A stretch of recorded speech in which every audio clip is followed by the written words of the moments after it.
everybody. How are you? Welcome to our Friday lunchtime learning. And today we have a real treat. We have Elaine Godley with us, which is really exciting. Elaine is the founder of an organization, a company called DISC Plus, and she is an expert in the DISC personality profiling tool, and she supports awakened business owners to improve their health and well-being naturally. So welcome, Elaine. It's lovely to have you here. How are you? Lovely to be here, Lucy. Thank you for the invitation. I'm fantastic as always, overly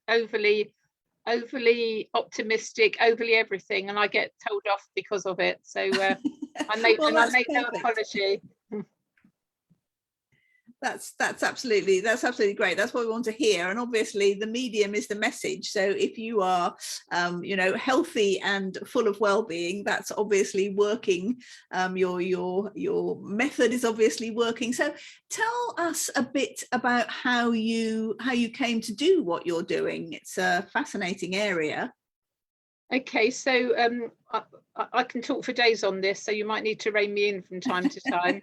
I'm in my 60s now, I'm 64, and I started my first business when I was in probably 21, 22 years old, something like that. Ran it very successfully, went to 2 million turnover. It was in kitchen design and installation, manufacturing, the whole bit. We did lots of work with Harrods clients, with builders.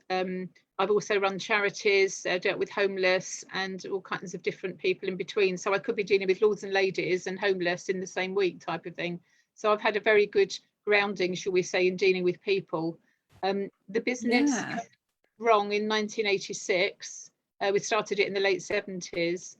And for the next 12 years, by just happenstance, really, certainly not by design, I ended up working with lawyers and accountants. I started off as an admin assistant from a firm of accountants, and I kept getting headhunted. I was out on the speaking circuit talking about credit management, because that was one of the reasons that the company went down. And again, learning about people and so on as we were going through.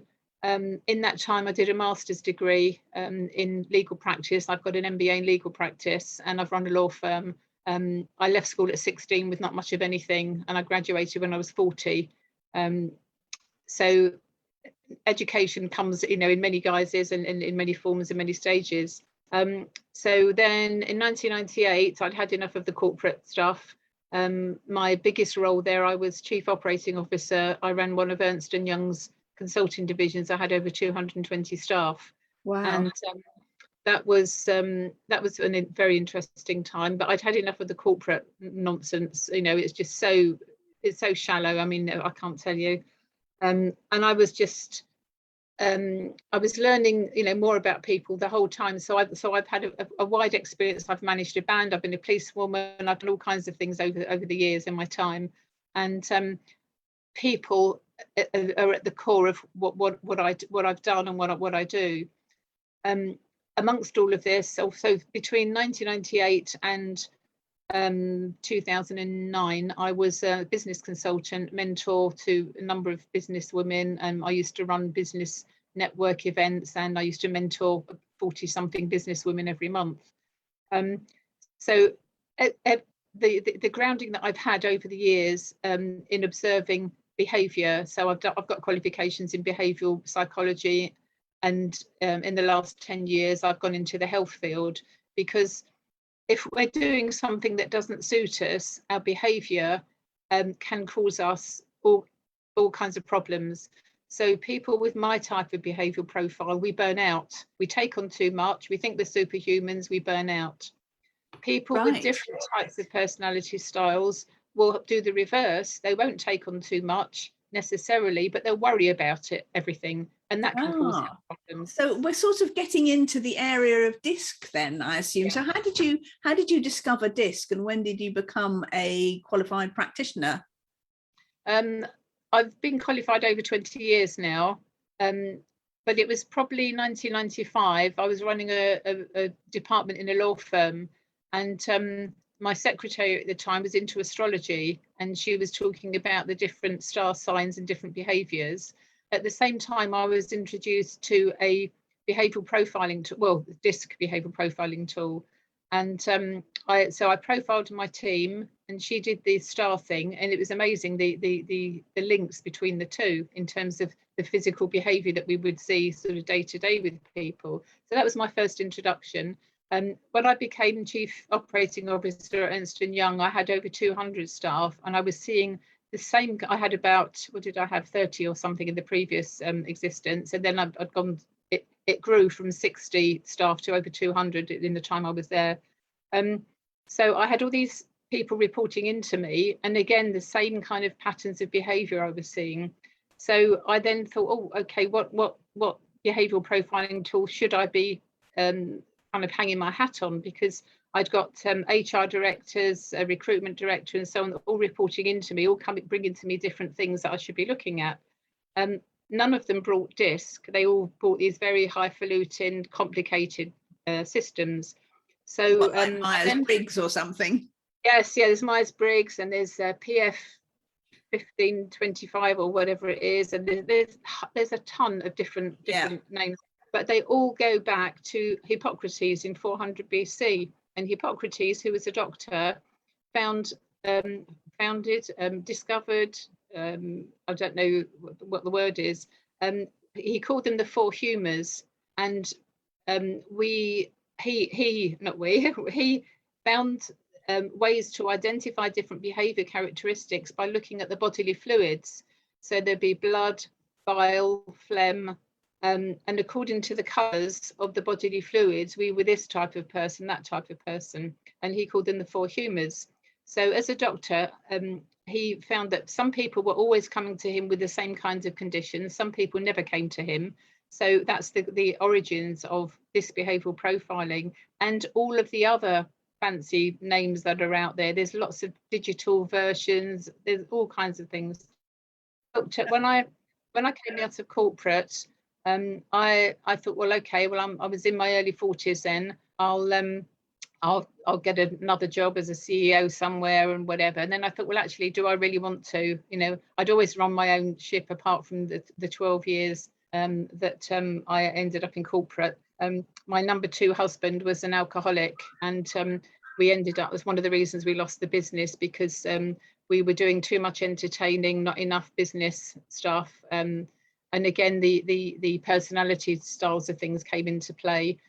We'd got different personalities, which I didn't understand at the time. And now I look back, you know, we made all the classic business mistakes you can make. Despite that, we did really well, and we built a 2 million turnover. So nothing is ever wasted, and we learn. No, I completely agree. I've had a kind of mixed bag of a career too, and I completely agree that the more you go on, the more you find that nothing is wasted. Everything's useful. But Elaine, tell us what DISC is exactly. I mean, I'm a complete sucker for personality profiling. I love it. I mean, I'm an INFJ on Myers-Briggs. I've got a Colby profile. I've done Discovery Insights, and I've had a sort of tinker with the Enneagram, but I haven't come, I mean, I've heard of DISC, but I don't know what the types are and how it works. So I tell us what I know it's it's you know, the 4 letters of DISC stand for the types. So tell us about those. Michaela has just said that she can't actually share the slide in the chat, but if anybody wants to look at it, if you go into the events, Elaine's event here on ABOO, you will find Michaela shared the DISC slide there. So feel free to look at that. And Taruna, who's on listening, says, I've had my DISC done recently. So interesting. So anyway, Elaine, tell us about DISC. Okay, so the mnemonic DISC, if you were to Google DISC, you would come up with over 3 million. The last time I did it was a long time ago. It's over 3 million hits on the DISC. Wow. So they stand for direct, inspiring, supportive, and conscientious. They are my words. They are my DISC words. Oh, direct, right. inspiring, supportive, and conscientious. The real DISC words you'll find are dominance, influence, steadiness, and compliance. So many years ago, when I first came out of corporate, I started going into schools as an external consultant, teaching students and teachers about behavioural profiling. Because when I was at school, I was a troublesome student, bunking off much of the time. And had I known my DISC profile, I would have probably done a lot better. But there we are, that's another story. Well, that's fascinating. I still maintain today, if we know early on in life, so I can profile people from about, I think I've just bombed out. I'm going to keep on talking in the hope that I've come back on, or Lucy, somebody's bombed out, but it says I'm live on Facebook, so I'm just going to keep talking in the hope that everything comes back on. So DISC profile, the earlier somebody knows about their profile, the better place they are to be successful in life, rather than working against their profile. So in the picture, just imagine, those of you who can't see the picture that's on in the group, the D is a lion. So the direct, the dominant style of behaviour is a lion. And the reason I use pictures is when I was teaching teachers about this, we could even teach kindergarten, so very young children. The only prerequisite is that the kids will have to know about these different behaviours of the animal. But 99% of the time, if you ask a child of any age, if they were one of these animals, which one would they choose? 99% of the time they would choose an animal that reflects their own behaviours. So the D is the lion, the I, the influencer, the inspirational one, is the dolphin. The S is a puppy dog, or it could be a butterfly or a lamb. I vary sometimes the pictures, but gentle, soft, that's the supportive style. And the the C is conscientious, so that's an owl. So not saying much, you're sitting there looking, watching, listening, just absorbing everything, taking everything in. So you can imagine by those pictures, the lion, the dolphin, the puppy dog and the owl, each of those characteristics, we have all of those in us. Every single person will have those key behavioural types, but we'll have a unique blend. And also our upbringing, our culture, our environment, education, all of that has a play as well. But in terms of the behaviour, pretty much by the age of 7, the lid was on. So the Jesuits have a saying, give the boy till he's 7 and I'll give you the man. So that's why I've targeted schools to start with, to help students. And I have my own, now I have my own behavioural profiling tool that I've had created on my website, and I make it available to schools.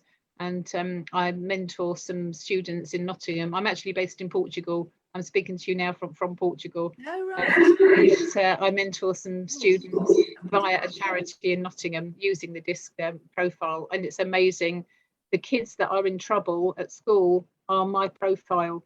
And I've done work in the past with pupil referral units where kids have been slung out of school. Every single time, guaranteed, part of their profile is part of my profile.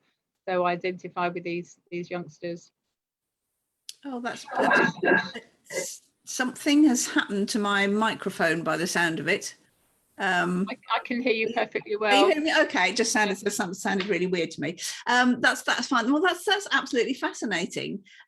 So can I ask you, Elaine, what are you? What's your DISC profile? Yes, yeah, I'm a very strong D and a very strong I. My S and my C are almost on the floor. So that's why I have a PA to help me with the things that I'm not good at and I'm not in the slightest bit interested in. So I'm all about getting things done, taking control, action orientated, but also people orientated as well. So the I is about people, the D is about getting things done. So I'm a very strong blend of those two. And I'm not everybody's cup of tea. I come with a health warning. So these days I'm a health mentor, and I mentor people towards recovery from cancer and all kinds of horrible diseases. I've had cancer, 4 different versions of cancer.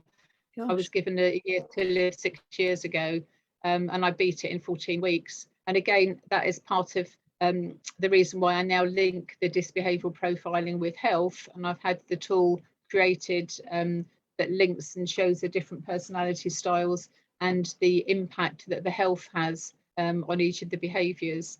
And You hold on just a second. Maggie, do you need something? Yeah. Amanda's got them. Right. Sorry about that. That's fine. So yes, are there sort of typical health problems for Yes. different styles of people then, for different profiles? Yes, there are. I'm sorry, can you just hold on a second? I've just got something. Yes, of course. No, that's absolutely fine. So Taruna, Deborah, sounds like you could have done with DISC when I wasn't at school. That sounds like an interesting story. And Taruna, you've just had your DISC profile done. So if you felt like sharing what your DISC styles are, that would be interesting. But don't let me don't feel you have to do that if you don't want to. I'm really interested to know whether everybody is always has one main sort of profile, if you like, and sounds like I may be able to ask Elaine that now. Yes. So Elaine, does everybody have a single main strength or personality in DISC, or can you be totally mixed? We're all mixed. We have a blend. Sorry about that, John. Where I live in Portugal, my friend's partner John has dementia, and when the questions asked, we all need to dash in and help him. So apologies for that. No problem. So we are a blend of all different personalities. You know, the DISC. Typically, though, we would have two stronger and two less obvious, and it depends upon where you kind of measure. So when you have a profile done, we come out with graphs of patterns. So I can tell just by looking at the pattern of behaviour how I would expect somebody to be behaving. And the profile will show the internal pattern of behaviour, so the private person. It will also show another graph with the external person, because not everybody presents as they really are. Some people put on this mask, and they might put on a suit or a uniform, and they'll behave in the way they think they should be behaving, but that could be totally alien to how they are at home. So it's the shift of behaviours that cause the health problems. Oh, so if somebody right. is internally quiet, reserved nature, and then in a role where they're required to be more outgoing, or vice versa, that has huge impact on the health. And the profile tool that I've had designed goes into all of that. There's a report that's about 15 or so pages, and it explains what the different shifts are, what it means in health terms, and also what you can do about it. There's no point presenting something that looks like a problem. None of this is a problem. You can't have a wrong profile. You can't have a bad profile. You have what you have, but the key is to understand what you have. So, for example, I mentioned my high D and high I profile. That's about, you know, taking on the world. To me, everything is, you know, uber positive. Everything is achievable. The answer is yes. What's the question type of thing. So, and I do come with a health warning, because I can be construed as, you know, very forceful and overbearing to the people who are less robust, shall we say, than my profile is. But it's understanding all of that stuff, and also understanding how we can modify our behaviour. And we can all modify to a greater or lesser extent. And there's certain factors in the profile, certain types of behaviours that cannot modify very, very well. I'm fortunate in that I've got an extremely huge modification level. I can modify between 65 and 90%, which means I can be anything I want to be. That's great for me. Sounds like a very useful skill. I mean, Karen has said, I'm a high D with a smattering of I, and Taruna says, I'm a high C, means I am compliant and I like processes. So yeah, absolutely right. And that's, I'd sooner stick pins in my ears, in my eyes, than do the process. That's why I have Jess, my PA, that does all that kind of thing for me, keeps me on the straight and narrow. I can do those things. So when I did my master's degree years ago, for some of the modules, like the finance module, which doesn't terribly interest me, I had to be the high C person. I had to do everything, you know, perfectly in process, ordering and so on. So we can all modify to a degree. The profile tool tells us how much we can modify. Traditional disc profiles won't tell you this. This is my interpretation of what I've come to learn over the years. And as I say, I now have it linked with health, because I can see the link between how we burn out or how we worry, or whatever we do. And each of the styles has a particular type of health challenge. But again, a lot of them would cross over. Right. Oh, you've gone quiet, Elaine. Oh no, I think you're back. Right. Michaela asked, can you give us an idea of the process you take people through in order to get their profiles? Right. Yes, that's a good question. Very easy to answer. You just pay me some money, not very much money. You have a link that goes on the website, and you then fill in a questionnaire. There's 24 question sets. So each question set has 4 statements, really, more than anything. And then you mark which is most like you and which is least like you. You do that 24 times, which sounds a lot, but it's not really. Sometimes you want to check them all. Sometimes you think, oh, I'm not sure I'm any of those, but you have to take a spontaneous view, because if you overthink it, it's not the natural you. Right. So then when that's done, it takes about 15 minutes, that's all. And then you get a detailed, comprehensive report, and you can read and interpret it yourself. But if you want me to go through it with you, then obviously we can schedule that in. Wow, that's, I mean, I'm sure a lot of people here would be really interested in doing that. So we'll put the link to your website in, but just tell us where it is at the moment in case anyone wants to rush there. Okay, I'm in the process of having a new site developed, because the guys that have created this for me, they've put it all on a new platform. So the website that I'm now putting out links to the current website. The easiest one to explain is discplus.co.uk. Okay, right. So yes, I'm sure a number of people will want to know what their disc profile is. It sounds so interesting. But Elaine, tell us about the links between disc profiling, personalities, and the health issues that might come up for different sorts of people. Okay. Typically it kind of splits into 2. So the outgoing characters and the introverted characters have different types of issues. So the D's and the I's would suffer from burnout, as I've said, sex, drugs, rock and roll, burning the candles at both ends, not sleeping terribly well, insomnia, all those kinds of conditions, which lead to cancer, ME, fatigue, etc., etc. So for business people, it's very common for women in particular to have fibromyalgia or ME or cancer, as in my case. For the introverts, they're more stomach issues, gut issues, irritable bowel, obstructions in the gastrointestinal walls, migraines, arthritis, all the things. They're all kind of holding on to things. Right. The other things with the D and the I's are high blood pressure, sort of anger and those kind of issues. But all of them, when you're under control and under, you're aware of what your triggers are, then you can manage them. So none of this is bad news. It's just awareness. And when you're aware, you can then modify your behaviour within the comfort zone that's suitable for you. And that will then help you with your health and also your life in general.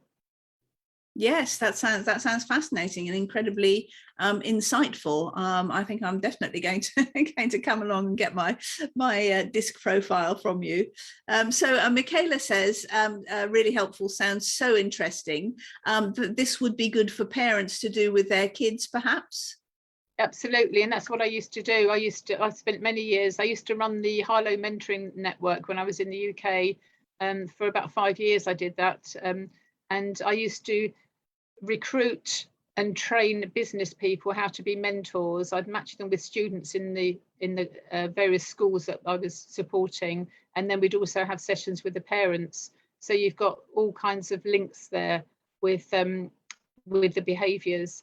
I also used to help with the Prince's Trust or Duke of Edinburgh, I can't think what it was, going into schools and helping them learn about running businesses. And I used to introduce that, and the groups that I supported always did the best out of all of them, because Wow. they would be able to identify which of them are suitable to marketing, which of them are suitable to accounts, which of them are suitable to sales, etc., customer services. So all of these behaviours have natural tendencies towards certain types of work. When I was at Ernst & Young, for those of people who don't know, they're known as EY now. It's one of the biggest business services organisations in the world. Yeah. And it's known for business services and accountancy. Well, I'm the most unlike accountant person you'll ever come across. However, as Chief Operating Officer, I run the organisation side of things rather than doing the thing. So the key is not to worry about what industry sector you go into. Go into an industry sector that you're passionate about, that you enjoy. If you have a hobby that you're really, mad about, find a way to earn a living from that hobby, because if with the combination of passion and knowing your behaviour strengths, you're unstoppable. And it doesn't matter what part of an organisation you're in, but it has to be the right one to suit your behaviours. So you can be in an industry sector that you're unhappy with, but if you go to a different department, you could shine like a star, Wow, that's such good advice. Yes, that's brilliant. And another question, can your profile change over time, Michaela says, because I used to be more extrovert, but feel like I'm becoming more introvert as I get older. What's happening is you're maturing. So as we mature and we understand that certain types of behaviours don't serve us, we tend not to do those. So we don't actually change our behaviour as such. We modify, we kind of manage ourselves better. So going back to the Jesuits, by the time you're 7, so the lid is on by the time you're 7. So when you see parents with children and they try to manipulate them to be more like themselves, or when you're in the business world, they'll say to you, oh, you're not very assertive, let's go on an assertiveness course. Total waste of money. And then what can potentially happen is somebody who's not very assertive goes on an assertiveness course and they'll come away feeling more down in the dumps, because they realise how alien things are to them, and then that gives them more worry and more upset and angst and anxiety and so on and so forth. So the whole key starts with understanding who you are, what your strengths are as soon as possible in life. And as I say, I can do it from about 12 years old with the students themselves. They can complete the questionnaire, but with youngsters, we can do that with the animal pictures. So the lion, the dolphin, the puppy dog, and the owl. Sounds absolutely brilliant. I mean, and so really, it comes down to 2 things: know yourself and then be yourself.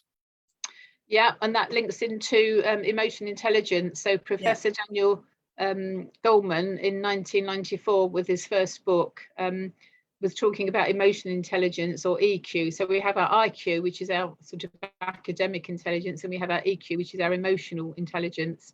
And he found that 80% of the people who were successful were kind of streets ahead of the other business owners and managers, because they understood their behaviours, they understood how they differed to other people. So EQ is, and we cover that in the profile report as well. So EQ is all about understanding yourself and managing yourself, then understanding the difference between others, and then managing that relationship. And because we have the knowledge that other people aren't going to have, it's up to us to do the modification. And I often hear people say, oh, well, they did this and they did that and they made me feel so. No, it's up to us. We know us. So I know what my triggers are to get me cross, upset, happy, whatever it is. Knowing ourselves and knowing our body. So again, listening to our intuition, listening to our body, and taking note if there's any aches and pains that you don't normally get, lumps and bumps or anything like that. So I link it now with my health program. It's an integral part, because the people that I've supported through cancer and beyond, their behaviours are instrumental in their illness. every illness that you have, the behaviour is instrumental. So that's why now I concentrate. I don't do any corporate stuff these days, although I would if asked. But my concentration is on health, on individual health, for people to take responsibility and accountability. That's fantastic. Sue asks, how might the profiles relate to your writing or author style? So I know you've had 3 #1 bestsellers out there, Elaine, and you've contributed to 10 books. So how do you feel your style, your disc profile, related to your writing style? That's a very interesting question. Yeah, it is, isn't it? Yes. Yeah, I can only speak from personal experience. My writing style is I speak as I write.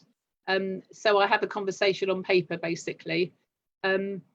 People I know who are S&C behaviours, they seem to have a better way of describing things that I can do. They tend to use more flowery language.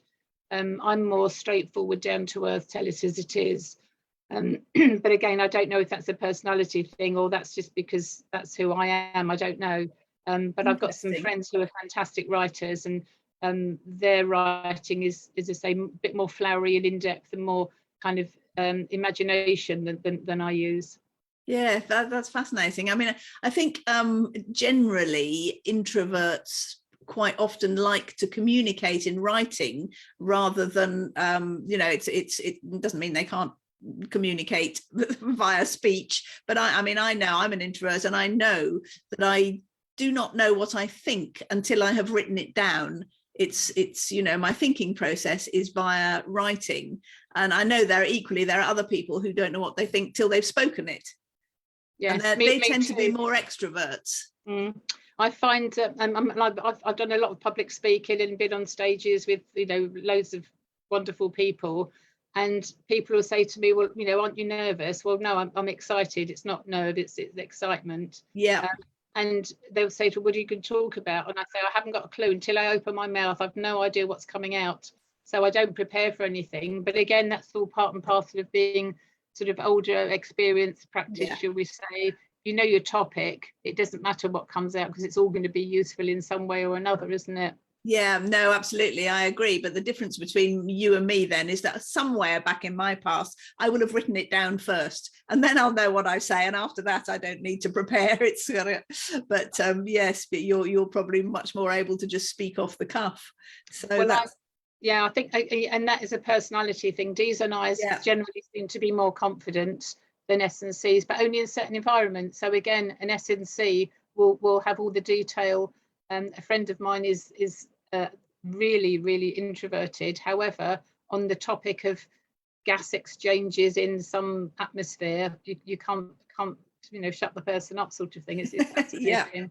But with the sort of writing down, my first public speaking engagement was 1992, and it was at in Holborn at the Connaught Rooms, which is a really fancy place for those who know it, and that was my first speaking gig.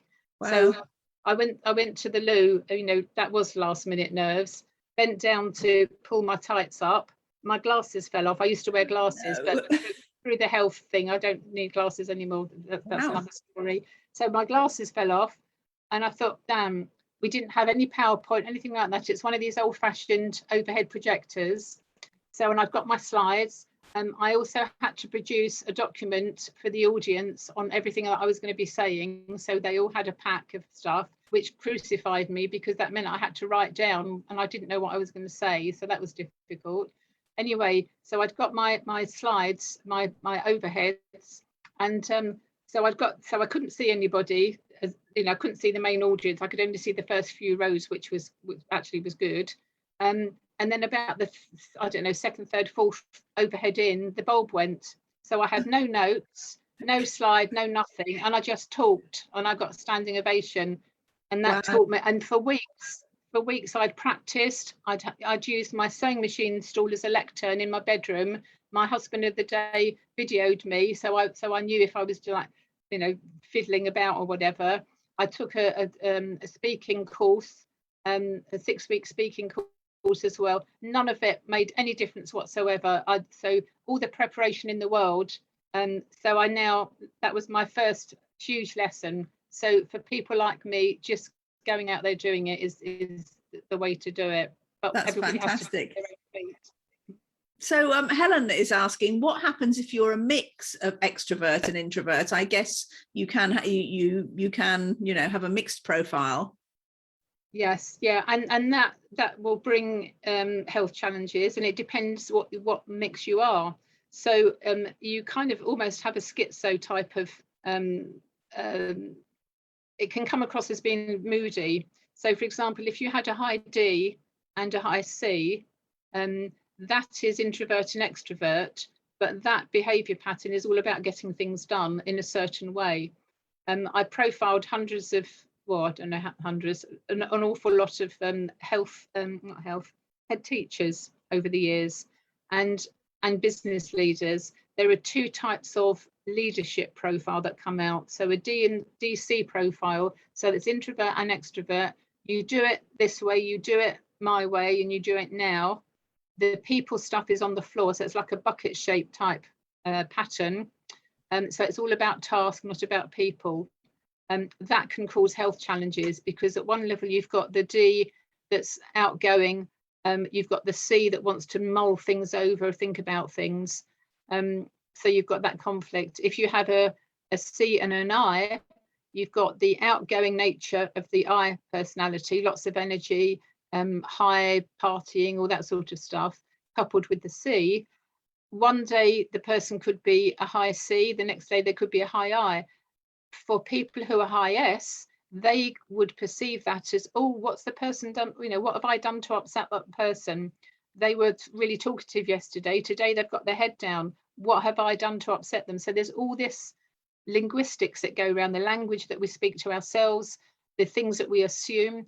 You can tell people's profiles by the way they dress, the way they communicate an email. And actually going back to the question earlier on about the writing style, some people tend to write with emotion and feelings. So I feel this, you know, I felt that, whatever.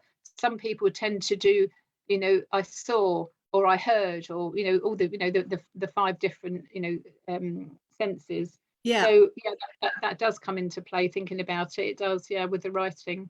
Oh, that's fascinating. That's really interesting.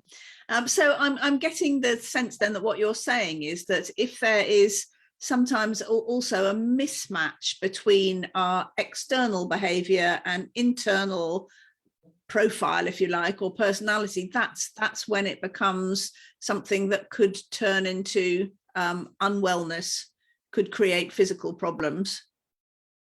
Yes, spot on. Yes, absolutely right. So it's a difference with our own internal patterns of behaviour versus how we present externally. What we want to see is all the behaviour pattern shapes, graphs staying the same on the report. It's when we've got the differences, that's when there's the challenge.